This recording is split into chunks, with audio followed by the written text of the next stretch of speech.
جو ہے وہ پورا فرما دیتا ہے، بلکہ بعض تو سال پورا ہونے پر بھی منتیں پوری ہو جاتی ہے۔ بلگرام شریف میں ابھی وہ علم موجود ہے۔ میری تمنا ہے کہ کاش کبھی ایک مرتبہ وہ عباس علمدار کا علم کا حصہ میں بھی اپنی آنکھوں سے دیکھوں، لیکن محرم شریف کی محفلوں کی مصروفیات ان تاریخوں میں وہاں پہنچنے نہیں دیتی۔ کاش ہماری نگاہوں سے ایک بار اس کا دیدار ہو جائے۔ ہم خوش نصیب ہے، پہلے تو وہ علم کا حصہ ہندوستان میں ہے، وہ کربلا والے علم کا حصہ ہندوستان میں ہے، اور پھر بڑی بات یہ ہے کہ جن خانقاہ سے ہم لوگ وابستہ ہیں، بلگرام شریف جو کہ ماریرا مطارہ اسی کے برانچ ہے، تو وہاں پر وہ موجود ہے۔ ہر سال وہ علم نکلتا ہے، اس کی تصویریں اگر آپ چاہیں تو آپ کو مل سکتی ہے، آپ جو ہے وہ دیکھ سکتے ہیں، میرے پاس موجود ہے۔ اس سال جو علم شریف نکلا تھا میں سوچا کہ میں وہاں پہنچ تو نہ سکا، لیکن کم از کم اس کی تصویر میں دیکھ لوں۔ اللہ اکبر، اگر آپ کو اللہ توفیق دے تو آپ وہ جا کر کے زیارت کر سکتے ہیں۔ وہ محرم شریف کے ایام میں اس کی 5 یا 7 محرم کو اس کی زیارت کرائی جاتی ہے، وہ علم نکلتا ہے۔ میرے آقا علیہ الصلوۃ والتسلیم کے پیارے دیوانوں، تو غازی کے ہاتھ میں علم دیا، اسی لیے آپ علمدار کہلائے۔ غازی عباس کو علمدار کہنے کی وجہ کیا تھی؟ آپ کے ہاتھ میں کربلا کا علم موجود تھا، امام علی مقام کا، اور آخری تک آپ نے اس کو سنبھال کر کے رکھا۔ پھر اس کے بعد اللہ اکبر، امام پاک نے سوچا جنگ شروع ہونے سے پہلے میں خطبہ دوں۔ امام پاک نے خطبہ پڑھا، آپ اونٹنی پر بیٹھے، اونٹنی پر بیٹھ کر کے آپ گئے، اور جانے کے بعد آپ نے فرمایا اتمام حجت کرنے آیا ہوں، جو نہیں جانتا وہ جان لے، میں حسین ابن علی ہوں، علی کا بیٹا حسین ہوں، میرا نسب، میں نبی کا نواسا ہوں، میں نے کسی پہ ظلم نہیں کیا، میں نے کبھی جھوٹ نہیں بولا، میں نے کسی کو قتل نہیں کیا۔ کیوں آئے ہو؟ میرے خون سے اپنے ہاتھوں کو رنگ کر کے قیامت تک کے لیے مجرم بننے کے لیے آئے ہو؟ میں اتمام حجت کرنا چاہتا ہوں، میرا خون نبی کا خون ہے، میری رگوں میں نبی کا خون ہے، اپنے ہاتھ کو رنگین نہ کرنا۔ اور آپ جانتے ہو میں نے کبھی جھوٹ نہیں بولا، تمہیں پتا ہے کہ میرے اور میرے بھائی کے لیے رسول اللہ نے فرمایا کہ حسن اور حسین جنتی جوانوں کے سردار ہیں۔ اگر تم کو میری بات پہ یقین نہیں آتا، ابو سعید خدری اب بھی زندہ ہیں، حیات ہیں، ابھی بھی ابو سعید خدری موجود ہے، ابھی بھی ابو سعید خدری موجود ہے، ان سے پوچھو۔ جابر ابن عبداللہ انصاری موجود ہے، ان سے پوچھو، ان لوگوں سے سوال کرو، یہ حضور کے صحابہ موجود ہیں، انہوں نے اپنے کانوں سے سنا۔ اور اگر تم اس بات کو یہ سمجھتے ہو کہ میں جھوٹ بول رہا ہوں، تو اتنا تو تمہیں پتہ ہی ہے کہ میں نبی کا نواسا ہوں، اس میں کوئی شک نہیں۔ مشرق سے لے کے مغرب تک پوری دنیا میں نبی کا نواسا کوئی موجود نہیں سوائے میرے ہاتھ، میرے خون سے اپنے ہاتھ کیوں رنگتی ہو؟ اور پھر میں خود نہیں آیا، تم نے خط لکھے، وہ لوگ سب موجود تھے جنہوں نے خطوط لکھے تھے، فلاں ابن فلاں تو نے خط نہیں لکھا تھا، فلاں ابن فلاں تو نے خط نہیں لکھا تھا، تم نے سب خط لکھے تھے، آپ نے کہا خط لا کر کے انڈیل دیے گئے، یہ خط تمہارے نہیں تھے۔ ان ظالموں نے کہا، چند ایک لوگ تھے خط نکلے والوں میں جو موجود نہیں تھے، ان سب نے کہا ہم نے کوئی خط نہیں لکھے تھے، ہم کوئی خط نہیں پہچانتے۔ یعنی دنیا جب لوگوں پہ چھا جائے تو اس طریقے سے آنکھوں پہ پٹی بن جائے۔ میں کبھی کبھی اکیلے میں سوچتا ہوں، سامنے امام حسین تھے، امام حسین کا چہرہ تھا، ان کے نسب میں کوئی کسی کو شک و شبہ بھی نہیں تھا، پھر بھی لوگ اتنے بدل گئے۔ رسول اللہ کے پردہ فرمانے کے صرف 50 سال میں لوگ اتنے بدل گئے۔ پتہ چلا دنیا، اقتدار کی ہوس، عزت کی لالچ، دولت کی لالچ انسان کو اندھا بہرا کر دیتے۔ بالآخر وہی ہوا، انہوں نے انکار کیا۔ خطبہ سن کر بیویاں رو پڑی، آہو فغاں کرنے لگی، آواز باہر آئی۔ امام نے غازی عباس سے اور مولا علی اکبر سے کہا جاؤ ان کو چپ کراؤ، خاموش کراؤ۔ آپ نے اپنی بات مکمل کی۔ انہوں نے کہا آپ کیا کہہ رہے ہیں، ہمیں کچھ سمجھ میں نہیں آتا۔ حضرت ظہیر ابن القائن نے فرمایا تم بدبخت ہو چکے، تمہاری آنکھوں پر دنیا کی محبت کی پٹی لگ چکی، تمہارے دلوں پر مہر لگ چکی، تم نہیں سمجھتے۔ حبیب ابن مظاہر نے فرمایا تم ہی تو لوگ تھے محبت کے دعوے دار، اب آل نبی کا خون تم بہاؤ گے۔ بہرحال باتیں اس طریقے کی ہوتی رہی۔ جب انہوں نے ایک نہ سنی، امام واپس لوٹ گئے۔ امام واپس لوٹے، حر آئے ابن سعد کے پاس، عمر بن سعد کے پاس کہا، حر نے کہا وہ کانپ رہے تھے، پورا کانپ رہے تھے، آپ پورا کانپ رہے تھے۔ کسی نے پوچھا حر تو 1000 لڑکے برابر سمجھا جاتا ہے، کسی جنگ میں تو نہ کانپا، یہاں کیوں کانپ رہا ہے؟ حر نے کہا میری آنکھوں سے میں دیکھ رہا ہوں کہ میں جنت اور جہنم کے بیچ میں کھڑا ہوں، جنت اور جہنم کے بیچ میں کھڑا ہوں، کدھر جاؤں لیکن میں جاؤں گا جنت میں۔ ابن سعد سے کہا ہم لڑیں گے؟ کہاں بالکل لڑیں گے، کم سے کم لڑنے کا معیار یہ ہوگا کہ ہاتھ کٹ کٹ کے گریں گے، گردنیں کٹ کٹ کے گریں گے، توف ہے تجھ پر۔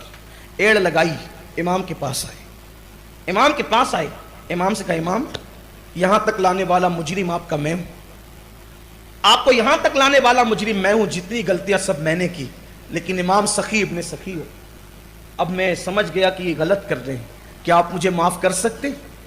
توجہ کریں جملوں کے انتخاب پر. آل نبی کی گفتگو کا معیار دیکھیں, نبی کی گود میں پرورش پانے والے کے جملوں کو سنیں. اور کہہ رہے تھے مولا آپ مجھے معاف کر سکتے ہیں؟ آپ نے یہ نہیں کہا کہ میں نے تجھے معاف کیا. معاف کیا گویا کہ یہ کسی کو نیچا دکھانا ہے نا, کسی معاف کرنے کے الفاظ بھی کہیں تو احساس ہوگا کہ مجھے میں معاف کیا گیا ہوں. امام نے فرمایا حر تو جہنم سے آزاد ہے. معاف کیے کے الفاظ نہیں کہے, حر تو جہنم سے آزاد ہے. تیری ماں نے تیرا نام رکھنے میں غلطی نہیں کی. دیکھو دیکھو باتوں میں کیسا نبھایا ہے. پہلے تو کہا تو جہنم سے آزاد ہے, پھر اس کی ماں کے متعلق کہا تھا نا کہ تیری ماں تجھ پہ روئے, اس کو نبھا کیسے رہے. تیری ماں نے تیرا نام رکھنے میں غلطی نہیں کی, تیرا نام حر رکھا, اور حر کا مطلب ہوتا ہے آزاد کے. جا تو دنیا کے غموں سے بھی آزاد ہے, تو جہنم سے بھی آزاد. اب حر کا ایک خطبہ دیا, حر کا خطبہ بھی لمبا چوڑا ہے, وہ ذکر نہیں کرتا. بہرحال پھر جنگ کا آغاز ہوا.